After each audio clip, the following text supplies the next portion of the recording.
문자가 없을 때 아까 문자 말씀하셨는데 문자가 없을 때 역사를 뭐라고요? 선사라고. 선사.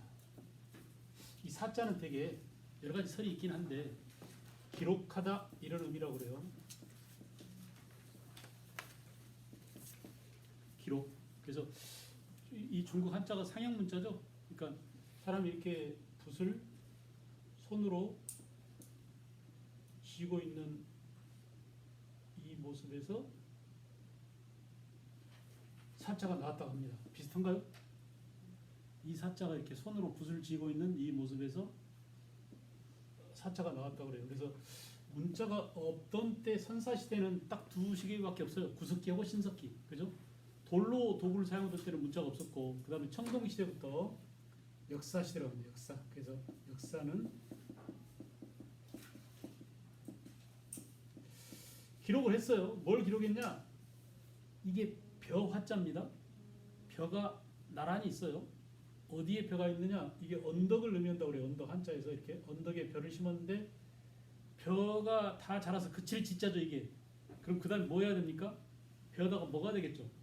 그래서 이거 인간의 라이프, 삶이구나. 인간의 삶의 기록 이렇게 볼 수 있겠죠? 그래서 결국 청동기 시대부터 현재까지, 그리고 여기는 구석기하고 신석기 시대. 그래서 문자가 있었냐 없었냐, 문자가 없던 때, 문자가 있었던 때, 이렇게 선사와 역사 시대로 나눈다. 엄청나게 오랜 시간을 우리는 선사 시대를 지냈습니다. 인류 역사가. 그러니까 우리가 지금 이렇게 된 것은 그냥 된 게 아니에요. 오랜 숙성 기간이 있었습니다. 그래서 지금 이나마 이 모양이 된 겁니다. 그죠?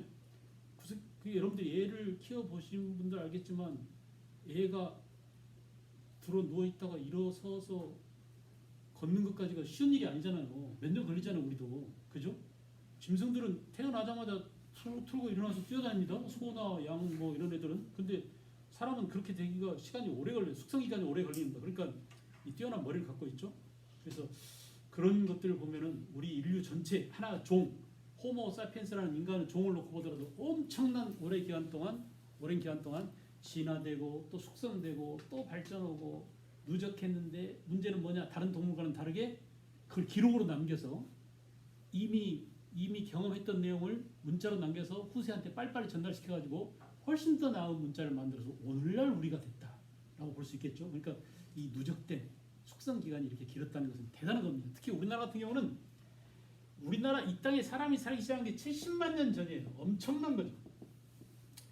70만 년 전부터 지금까지 왔는데 수십만 년 동안을 문자 없는 시대에 살았어요.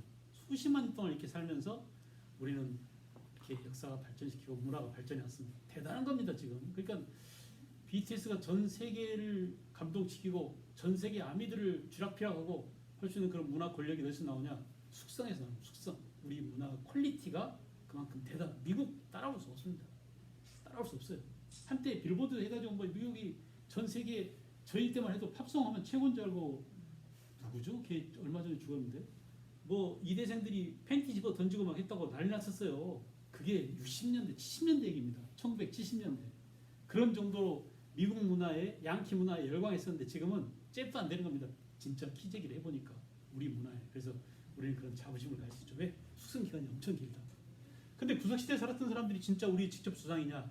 직접 주상이라는 증거가 없어요, 지금. 그래서 우리의 직접 주상은 신석시대부터 청동시대 사람들, 이 사람들이 우리의 직접 주상이다라고 보여집니다.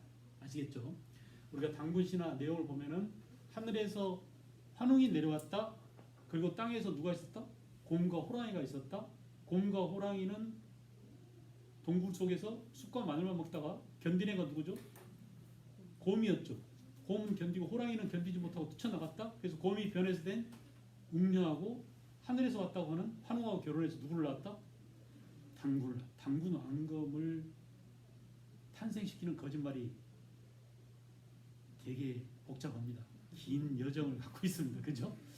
근데 이게 거짓말이 아니라 사실이었어요. 사실. 그러니까 우리가 이제 묘사에서 문학적으로 꾸며서 하늘에서 왔다, 곰에서 변했다라고 얘기하지만 실은 뭐냐? 실은 자 북방 바이카로 부근에서 청동기를 가진 비파형 동업을 사용하던 사람들이 한반도로 내려왔어요.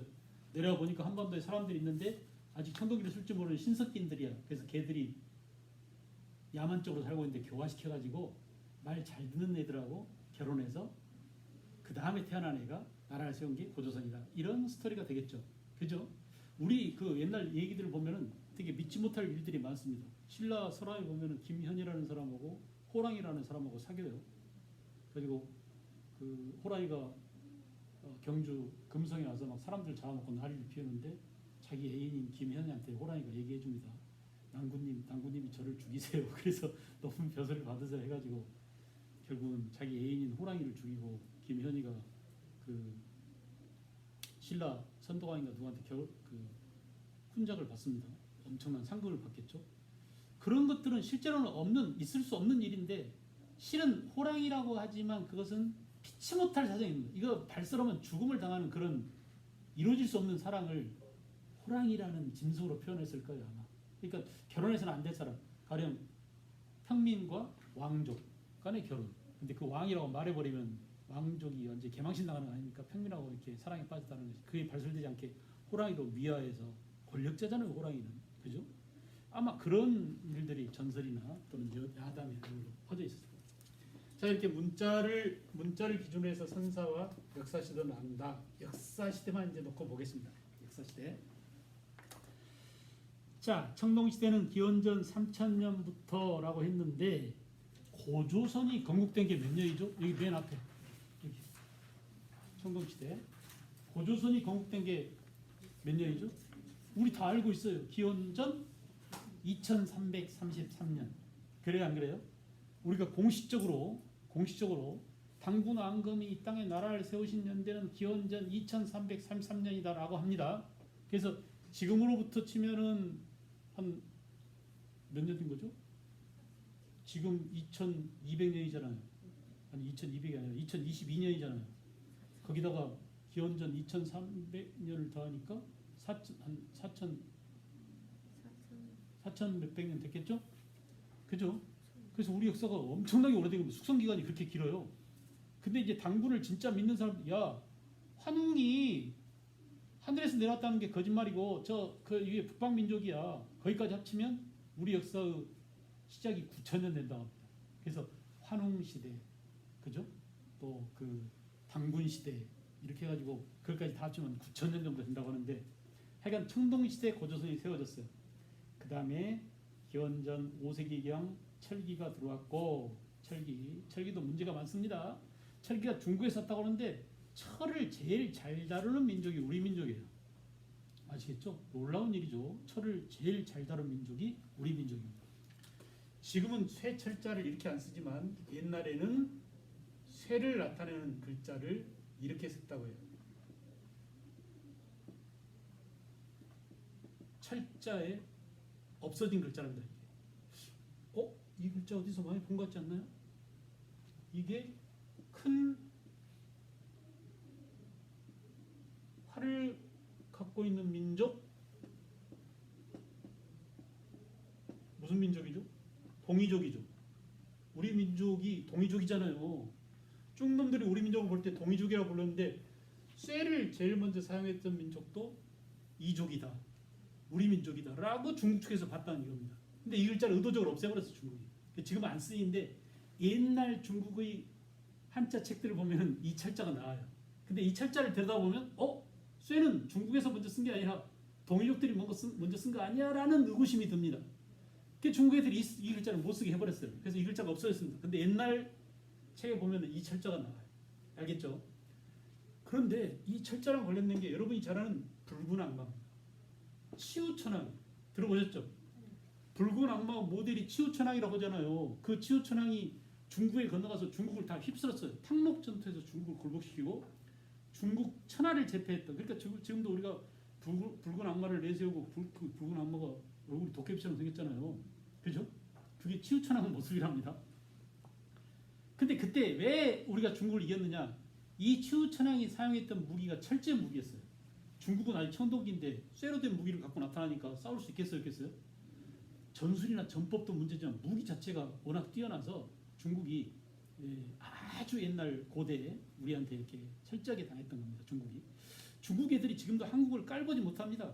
한국이 중국의 40분의 1밖에 안 되는 영토 면적으로 봤을 때는 작은 나라지만 소국이지만 쟤네들이 대국이라고 맨날 의시되고 허세를 부리긴 하지만 우리한테 쪽수 못 쓰는 몇 가지가 있어요.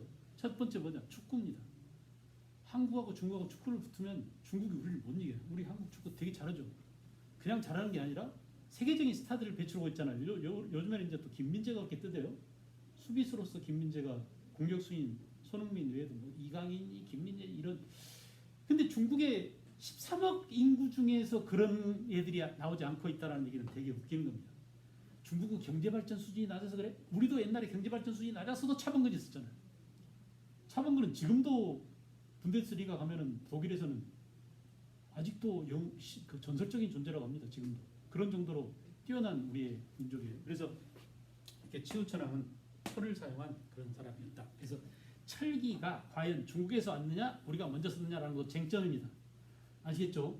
대개 우리는 철을 중국에서 갖다 썼다라고 하는데 오히려 우리가 더 철을 많이 쓰고 특히 가야 같은 나라는 쇠를 생산했었고 그 쇠를 가지고 가야 김해나 이런 데 박물관 가보면 말들까지 다 철제 갑옷을 입혔어요. 보셨죠? 그리고 갑옷도 다 쇠로 된 얇은 쇠 옷을 해가지고 목까지 다 이렇게 해서 얼굴 다 가리고 이렇게 말들까지 이렇게 쇠 갑옷을 입힐 만큼 철제 기술이 발달했었어요.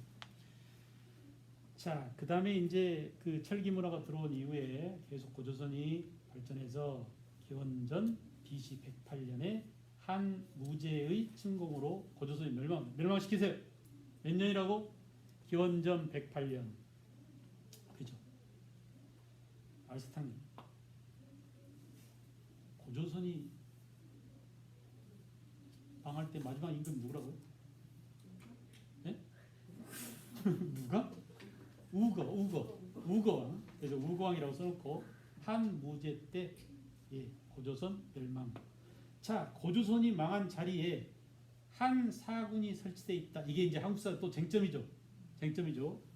한 사군. 그래서 한 무제가 쳐들어와서 한 사군을 설치했는데 한 사군의 위치가 어디냐라는 것이 쟁점이에요. 한반도. 그러니까 한 사군이 한반도에 있었다라고 하면은 요거는 일본 놈들잖아요. 일본. 평양 부근에 낙랑이 있었고 낙랑군, 현도군, 임등군, 진봉군 이렇게 네 개의 군현이 한반도에 있었다라고 하는 얘기는 고조선의 영토가 어디에 있었다는 얘기예요? 한반도 안에 있었다는 얘기지 않습니까? 그래요, 안 그래요? 이걸 잘 생각해 보세요. 고조선이 망한 그 자리에 중국 한 무제가 한 사군을 설치했다라고 했는데 그 한 사군의 위치가 한반도 안에 있다라고 하면은 고조선의 위치가 어디라고? 지금 우리 한반도 안에 있다는 얘기잖아요.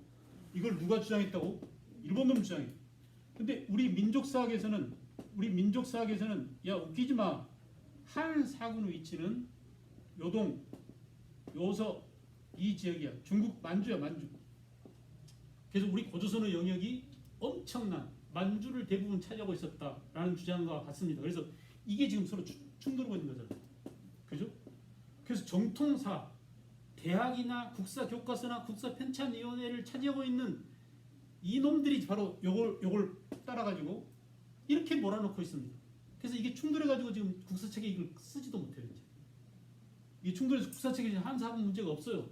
한사군 있다는 말을 쓸 수 없습니다. 이것이 좀 대립하고 있기 때문에 알겠죠? 옛날에는요. 일본 놈들이 얼마나 사악하고 나쁜, 내가 지금 막 우기는 게 아니에요. 증거가 있는데 일본 놈들이 얼마나 나쁜 놈들이냐면 한 사군의 위치가 한반도에 있다라는 이것을 입증하려고 거짓말로 점재현 신사비라는, 여러분 지금 인터넷 찾아보면 다 나와요. 이게 저희들이 학교 다닐 때는 국사책에 나왔었어요. 그래서 거기에 이렇게 비석에다가 여기가 이곳이 낙랑군이라고 써놓고 이게 당시 평양에 살고 있던 한복 입은 촌놈 하나 딱 세워놓고 진짜 평양이라고 평양 것처럼 사진 찍어가지고 봐라 평양에서 점재현 신사비가 나왔는데 이게 낙랑의 영토였단다. 그러니 한 사군의 위치가 한반도 안에 평양에 있었다라고 주장하는 겁니다. 얼마나 일본 놈들이 나쁜 놈들이 알겠죠. 더 나쁜 놈들은 뭐냐? 우리나라 역사가 구석시대가 70만 년 전인데 일본은 우리보다 훨씬 낮아요. 5만 년인가밖에 안 됩니다. 구석기 역사가. 그러니까 일본의 역사를 우리 한반도보다 더 높이 잡으려고 없는 구석기 유물을 일본 놈들이 지네 나라 땅에다 숨겨놓고 다시 꺼냈어요. 그래서 새로 발굴했다고 야 봐봐 우리 일본에서 전기 구석 시대 유물이 나왔어라고 막 대수특별했었는데 그게 몰래카메라에 잡혀서 지네 나라 몰래카메라. 그래서 전 세계적으로 개망신하겠습니다. 이런 놈들이에요. 그러니까 일본 놈들은 원래 그런 놈들. 제가 어저께 자다가 잠이 안 와서 이순신의 난중일기를 읽었습니다. 뜬금없죠. 왜 난중일기를 읽는지 아세요? 한산 영화를 보면 말이죠. 어마어마합니다. 이순신의 그 전략과 지략이 있는데 그게 어디서 나오냐를 봤더니 일기에 있어요. 달마다 일기를 썼어요. 달마다 일기를 뭐라고 썼냐면 맑음 오늘 할 50순을 쏜 끝. 맑음 여수 앞바다가 물살이 센 끝. 오늘 전라 우수사 이혁기가 다녀가 술과 함께 회포를 품. 아주 간략하게 써놨지만 그 속에 뭐가 담겨 있어요? 한 번도 빠지지 않고 써놓은 데이터가 뭐냐? 날씨입니다. 날씨. 7년간 그렇게 썼어요. 임진왜란 동안. 그러면 전라도 일대, 남해안 일대 해안선의 위치, 해류, 안개, 유무, 바닷물의 흐름뿐만 아니라 비가 언제쯤 오고 안 오고를 알겠어요, 모르겠어요? 누구보다도 통달해서 적을 어디로 끌고 가면 몰살시킬 수 있고 어느 물길로 가면은 울tur목의 싸움처럼 일본 놈들을 떼종시킬 수 있는 것들을 데이터를 확보하고 있었습니다. 누가요? 이순신. 그래서 여러분도 이순신의 글을 쭉 보고 있으면 되게 읽기가 간결합니다. 간결한데 있을 데이터들이 다 있어요. 보니까 알겠죠? 그래서 그 이순신이 제가 요즘 보면 되게 많이 아팠습니다. 우리가 뭐 이순신 강철 부대에 나오는 그런 센 사람인 것 같지만 되게 약하고 마음이 아프고 어머니가 아프다 그러면 되게 막 안쓰러워하고 미안해하고 막 그랬어요. 제가 전장에서 엄마를 돌보지 못하니까 그런 것들을 보면 되게 가슴 아파요. 우리가 까방권을 그러니까 절대 비난하지 못할 네 사람이 있죠. 세종대왕, 이순신, 안중근, 유관순. 그래 안 그래요? 근데 이순신은 오늘 인간적으로 되게 그런 면모를 볼 수 있어요. 자, 하여간 지금 우리는 뭐냐? 고조선의 옛 자리에 한 사군이 있었다라는 것의 문제점, 한 사군이 어디에 있었지라는 이 위치 문제 때문에 격돌하고 있습니다. 일본 식민사관과 민족사학이. 그래서 현재 국사책에는 이걸 다루지 않고 있어요. 알겠죠? 책에 빠져 있습니다. 지금 다룰 수가 없습니다. 그런데 실제로는 우리 강단사학을 역사책을 지배하고 있는 자들이 일본 식민사학을 따르는 서울대학교 교수 이병도, 서강대 교수 이기백, 그리고 그 고려대 교수 신석호, 이 똘마니 놈들이 전부 다 박사학위 받고 그 자리를 차지하고 있기 때문에 그 제자들이 다 학위로 연결돼서 카리타를 갖고 있어요. 그래서 자기를 포기를 줬습니다. 자기 학위를 다 무너뜨리고 박사학위를 반납해야 돼. 니네들이 배운 게, 니네들이 말하는 게 다 거짓이라고 하면은 하기야 뭐 박사학위. 점집에서 이렇게 베껴 써도 박사학위 받고 그러는데. 자, 그 다음에 이제 한 사군 이렇게 설치되는데 이거 가만두겠습니까? 우리 민족이 이 숙성된 이 대단한 민족이 이 민족의 지배를 내버려 두겠어요? 우리 민족의 가장 큰 힘은 뭐냐? 저항을 주라. 레지스탕스 아닌가? 프랑스 말로 하면 저항할 수 있는 민족입니다. 그러니까 정의가 아닌 불의 앞에서 정의를 가지고 불의를 무찌를 줄 아는 그런 민족이라는 게 엄청난 힘의 에너지예요. 와, 한산 영화 보는데 거기에 그렇잖아요. 마지막에 일본과 우리의 싸움은 뭐라고? 정의와 불의의 싸움, 의로움과 불의의 싸움. 한산 영화 보셨어요? 다 봤어요? 내가 물어볼 거가 지금 대답을 못하잖아.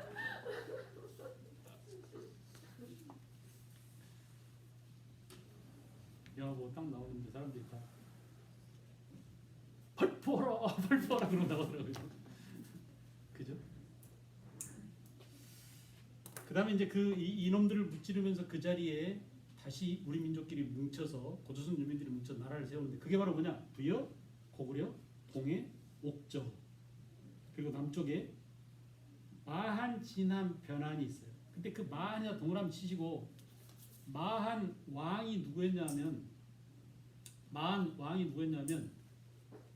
위만이 건너왔을 때 위만한테 왕자를 넘겨준 기자 있죠. 기자의 마지막 임금 기준이죠. 기준. 이 준왕이 망하고 왕자를 위만한테 넘겨주고 물러났다고 했잖아요. 그 준왕이 내려와서 마한 왕이 됐습니다. 알겠어요? 그러니까 사마는 고조선의 유민들이 세웠다 이렇게 봐야 됩니다. 알겠나요? 사만은 고조선에서 내려온 유민들이 세웠다. 그래서 마한, 진한, 변한. 그래서 고조선이 망한 뒤에 사만으로 그 정통성이 내려왔구나라고 하는 게 후한 그 말 우리나라 한나라 말 안정복이 쓴 사만 정통론입니다. 알겠어요? 사만. 그다음에 이제 부여, 고구려, 동해, 옥저를 다 묶어서 뭐가 됐죠? 고구려가 됐죠. 고구려가 하나로 묶어서 통일했고요. 그다음에 마한에서 누가 나왔고 백제. 땅은 마한 땅이지만 백제의 뿌리는 어디에 있습니까? 고구려 두 왕자들이 내려왔었죠. 비류와 온조가. 그래서 비류는 또 역사가 쟁점이 사라져 버렸어요. 어디로? 삼국사기 보면은 인천 미출로 가서 바닷물이 짜가지고 농사를 못 져서 농사가 안 돼서 아이고야 농사가 안 된대 와가지고 이게 무슨 꼴이냐면서 자결해 버렸다고 하는데 여러분 같으면 그렇게 하겠습니까? 여러분이 농사가 안 된다고 스스로 목숨을 버릴 사람인가요? 절대 그러지 않아요. 우리가 우리 생명을 그렇게 여기지 않습니다. 그죠? 여러분 같으면 어떻게 했어요? 동생은 좋은 땅을 차지했는데 형인 내가 안 좋은 땅에 와서 안 좋은 땅에 백성들을 해가지고 책임이 막중해. 그럼 어떻게 했어요? 안 되겠다. 더 좋은 땅을 찾아서 가자 하고 배를 타고 곰나루를 출발했습니다. 곰나루가 어디냐? 고만나루 공주입니다. 공주에서 고만나루에서 배를 타고 출발해가지고 구마모도로 갑니다. 구마모도가 한자로 쓰면 웅본입니다. 곰들이 와서 첫 발을 디딘 곳. 뭐라고? 웅본. 한자로 웅본이라고 쓰고 이끼로는 뭐라고? 구마모도라고 읽어요. 고만나루, 구마모도 뭔가 느낌이 오지 않아요? 전부 다 이 곰들의 후손입니다. 쫙 위에 환호부터 내려오고. 그죠? 이렇게 해서 비류는 사라졌습니다. 그것을 삼국사기가 뭐라고 기록했냐면 비류는 죽어버렸다라고 믿지 못할 일을 써놨어요. 그러니까 역사는 100% 믿을 일이 아니라 어쩌면 역사는 이긴 자들이 자기 승리의 기록을 자기 편리할 대로 거짓말로 많이 쓴다. 그래서 팩트 체크를 해봐야 됩니다. 알겠죠? 누가 승리했느냐? 온조가 승리했어요. 원래 온조하고 비류하고 내려올 때 자기 엄마가 같이 왔습니다. 엄마가 누구예요? 네? 축구 선수 누구죠? 걔랑 결혼하네?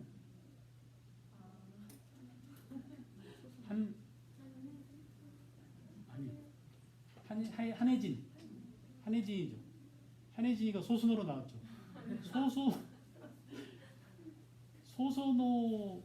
소선호하고 같이 왔어요. 소선호는 송 누구? 고주몽 누가? 송일국? 송정국하고 송일국. 그 둘이 결혼을 했잖아요. 근데 이 고주몽이 버렸어요. 소선호를. 후처죠. 본처가 누가 있었죠? 부여에 남겨놓고 온 예시 부인. 그 예시 부인이 그때 태어난 아들을 데리고 유리왕이죠. 유리왕을 데리고 나타나자 비류와 원조는 개차반된 거 아닙니까? 그래서 떠났어요. 그래가지고 그 백제를 세웠는데 비류는 내 생각은 아마 거의 모든 사람들의 제약학자들의 생각은 일본으로 가서 비류가 일본에 가서 천황이 되었다라는 이 믿지 못할 현실. 그래서 일본 지금 천황족은 어디서 온 사람들이라고? 백제에 온 사람.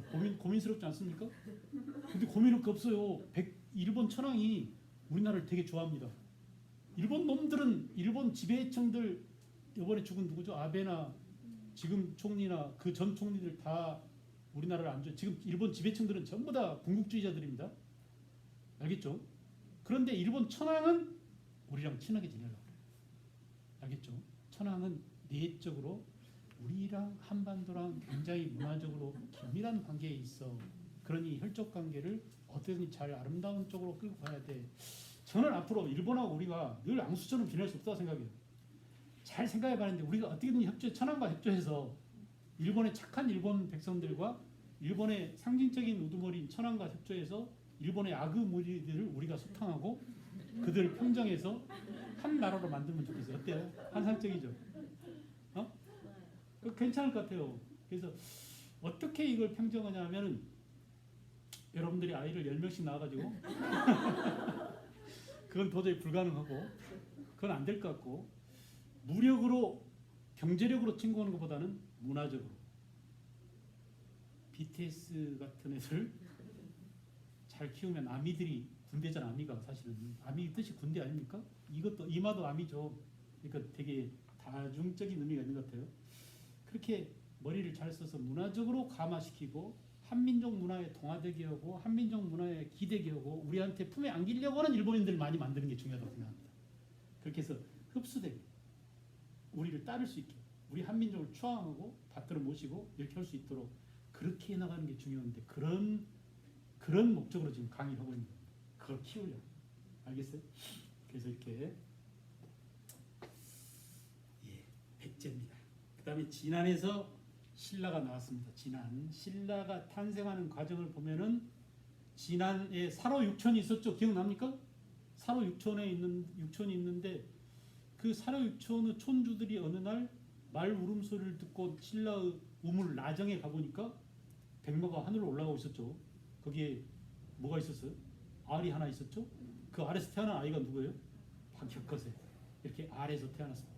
이런 있을 수 없는 일들이 역사에서 일어나는데 이건 있을 수 없는 일이 아니라 이 뜬금없이 나타난 이 사람을 우리가 어떻게 우리 시조로 모실까라고 했을 때 가장 아름다운 방법은 알 속에서 끄집어내는 거예요. 그래 조상이 없죠.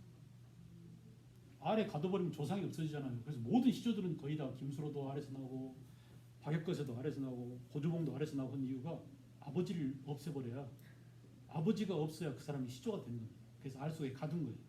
사실은 뭔가 말할 수 없는 아버지가 있겠죠. 아버지가 비천한 사람이든지 힘은 세지만 뭐 노비라든지 노예라든지 뭐 이런 정도가 되니까 아예 알에다 가둬버린 겁니다. 하여간 정상적인 애는 아니에요. 어디선가 굴러먹다 왔는데 힘 세고 능력이 뛰어나고 해서 박혁거세가 왕이 됐습니다. 그래서 신라가 결국은 백제와 함께 공존하고 있었고 변한 지방에서는 변화는 제일 중요한 특징이 뭐라고요? 변환하면 생각나는 거? 쇠입니다. 쇠, 철. 항상 생각하세요. 변환 김해 지방이죠. 지금의 김해 지방, 고성 또 뭐 이런 데인데 이 김해는 이름에서도 보다시피 쇠바다 아닙니까? 김해니까. 그래요, 안 그래요? 쇠의 바다입니다. 김해. 우리나라 성씨가 제일 많은 게 뭐예요? 김씨입니다. 그렇지 않나요?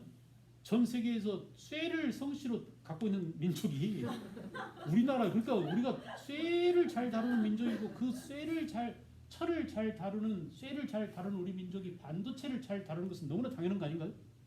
이렇게 봐요. 왜냐하면 숙성 기간이 길어서 우리 쇠를 만질 줄 알아요. 쇠가 어떤 놈인지 알고 얘하고 얘하고 합치면 무슨 일이 되고 얘하고 얘하고 합치면 뭐가 되고 구리하고 주석하고 아연하고 잘 섞으면 녹그릇이 되는데 그 녹그릇으로 반상기를 만들어서 거기다 음식을 담아놓으니까 잘 썩지도 않아. 이런 기발한 민족입니다. 믿어야 합니다. 믿음의 신앙의 문제가 아니라 과학이에요. 녹그릇은 과학이거든요. 그죠? 과학이에요. 우리나라처럼 시끄러운 악기를 갖고 있는 민족이 있나 봐보세요. 꽹가리, 징. 전 세계에서 꽹가리 치면 다 죽습니다. 하는 거 있죠. 축구 할 때 가면 알잖아요. 거기에 우리 꽹가리 하나만 나타나잖아. 저쪽 관중이 다 쓰러집니다. 꽹가리 그냥 기가 막히거든요. 그 쇳덩어리에서 그 소리를 끄집어낼 줄 아는 민족이에요. 아무도 그런 거 안 써요. 우리만 씁니다. 그리고 막 그거 갖고 막 빙빙 머리 굴리고 꽹가리에다가 이거 머리 돌리면서 같이 치버리면 돌아버립니다. 저 새끼들 미친놈들 아니에요. 그러니까 어마어마한 숙성기가 숙성된 마지막 최종 산물이 지금 물이에요. 되게 자부심을 가지고 여러분도 대단한데 내가 지금 제대로 구멍을 뚫고 딱 발휘를 못 시켜서 그렇지 나름대로 갖고 있는 겁니다. 어디에 언제 발휘될지 몰라요. 지금 나도 나이가 60이 넘었지만 내 특기와 장점을 언제 더 발휘할지 모른다는 생각이 들어요. 그래서 아직도 희망을 버리지 않고 있습니다. 왜냐하면 아직도 숙성 중이구나 이렇게 생각하고 있거든요. 그죠? 가야는 뭐가 유명하다고요? 쇠입니다. 쇠. 알겠죠?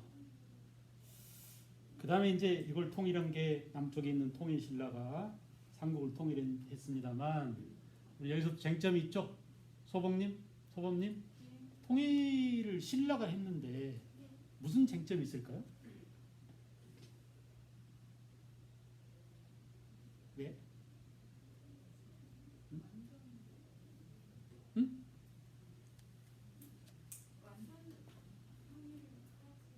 그죠? 차라리 누가 했다면? 고구려가 했다면 훨씬 좋지 않았을까라는 아쉬움이 남는 대목이죠. 그렇지 않습니까? 하필이면 신라가 통일해가지고 고구려가 차지했던 그 광활한 영토를 거의 다 당한테 넘겨줬어요. 그리고 다시 당나라 놈들을 내몰고 그 자리에서 세워진 나라가 발해입니다. 알겠죠? 신라는 통일 과정부터 당을 끌어들여서 통일했다라는 아쉬움이 있어요. 자주적 통일이 아니라 외세 의존적인 통일이었다라는 점. 그 다음에 통일 과정에서 엄청난 많은 사람을 죽이고 전쟁을 해서 통일을 이룹니다. 물론 장점도 있었습니다. 흩어진 민족을 하나로 묶어서 그때부터 이제 하나의 민족 문화가 형성됐죠. 잘 버무려졌어요. 각자 따로 놀던 따로 국밥들이 다 섞여가지고 한 국밥이 된 겁니다. 그래서 비빔밥이 된 거예요.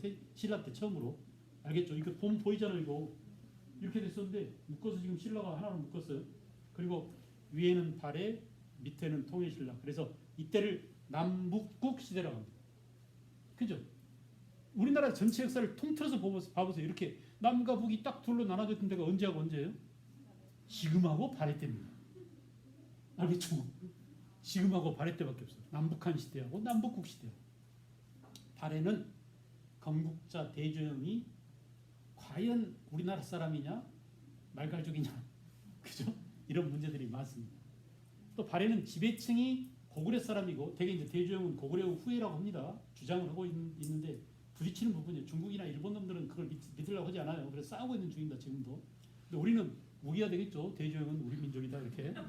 그리고 고구려의 장수 출신인 대조영이 고구려 사람들을 거느리고 발해를 세웠어요. 근데 문제는 발해는 가장 아킬레스건이 뭐냐? 허약한 점이 뭐냐? 대부분의 국민들이 백성들이 말갈족이었습니다.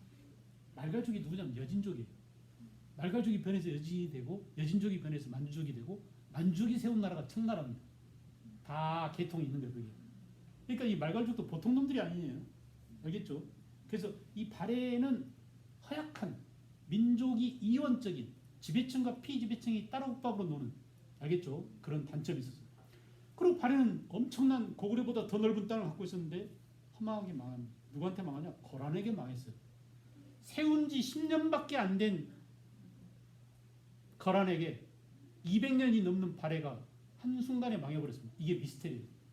그렇게 센 발해가 왜 망했지? 배신자들 때문에 맨날 망하죠.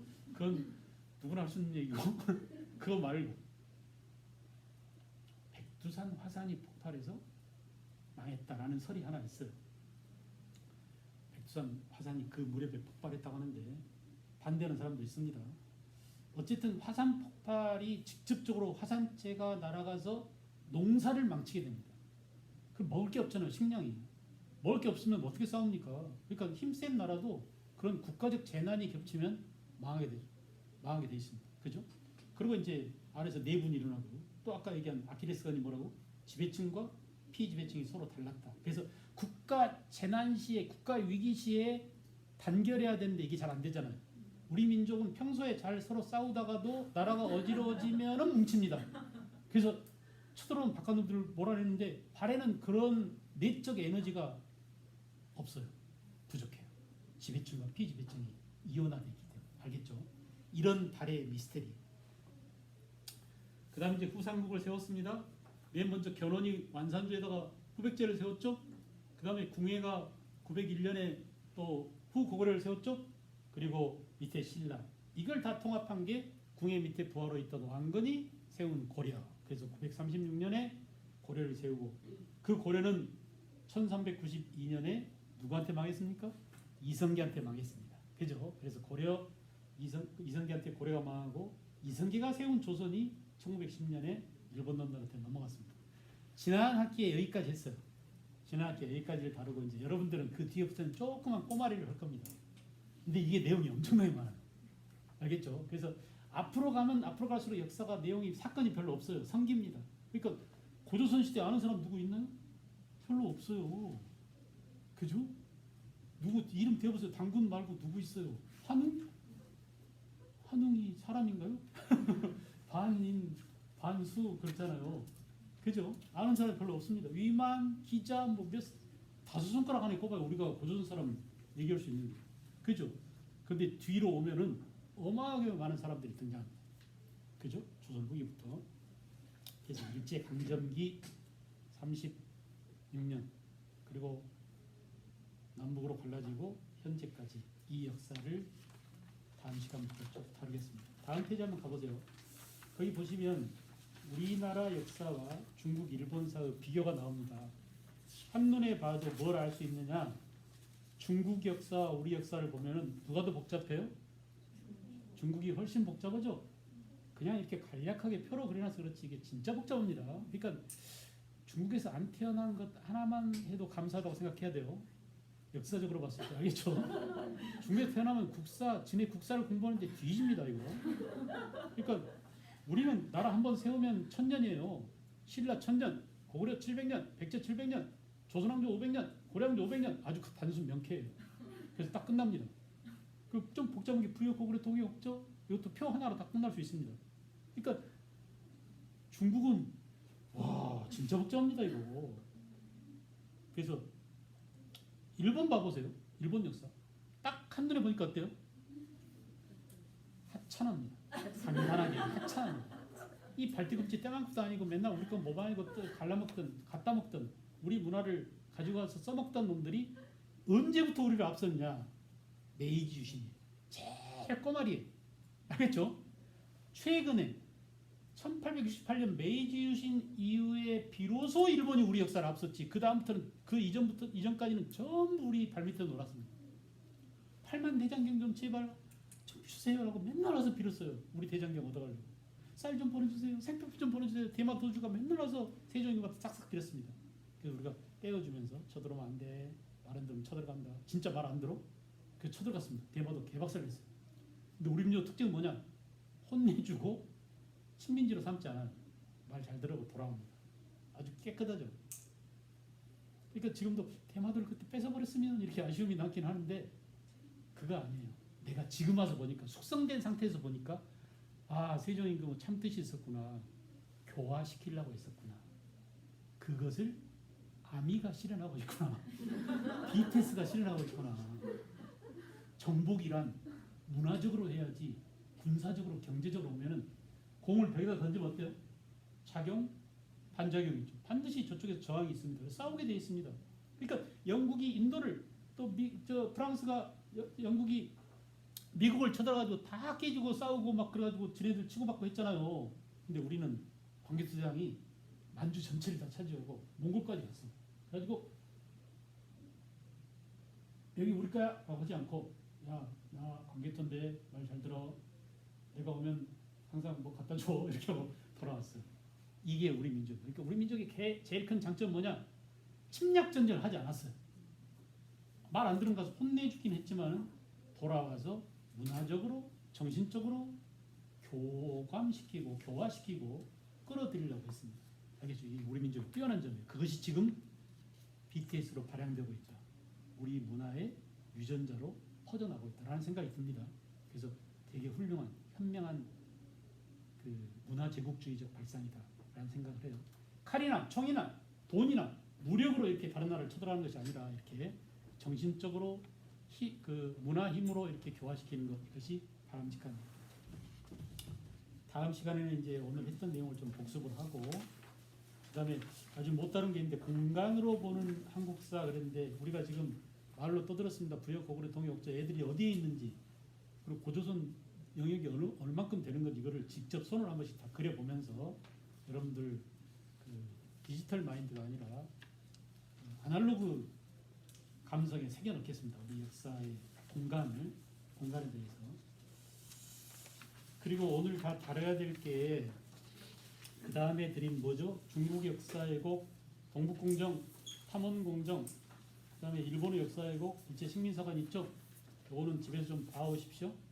그리고 근대 사회의 전개 이 부분은 제가 여러분들 이제 연락처를 받으면 카톡으로 이렇게 다 보내드리겠어요. 그래서 혹시 제가 초대하더라도 놀라지 마시고 도망가지 마시고 카톡 그 제가 지난 학기 때도 말씀드렸는데 어떤 한 사람이 와가지고 계속 막 자기 자료를 올리고 버려요. 그래서 환장하겠어요. 폭파시켜 버릴까 지금 생각 중이야. 네, 여러분들은 절대 올리지 마십시오. 네, 고맙습니다. 감사합니다. 이것도 절대 하지 마세요. 조용히 있으세요. 조용히 있으면 저를 지지하는 걸로 알겠어요. 무슨 말인지 알겠죠? 거기도 뭐 그 쓸데없는 거 올리지 마십시오. 나만 올리겠습니다. 나도 될 수 있으면 자제하고 안 올려.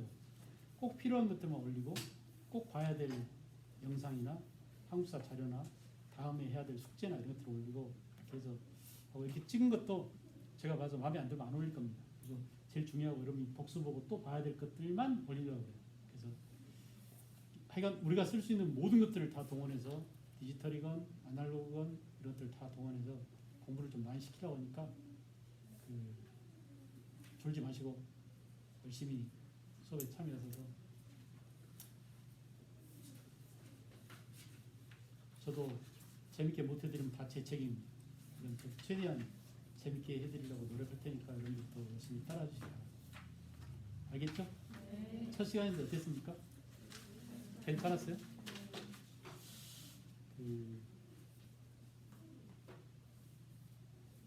늘 와 있는 사람보다 안 온 사람들한테 마음이 있습니다. 잃어버린 양한테. 그러니까 잃어버린 양들이 올 수 있게 기도를 합시다. 수고했습니다.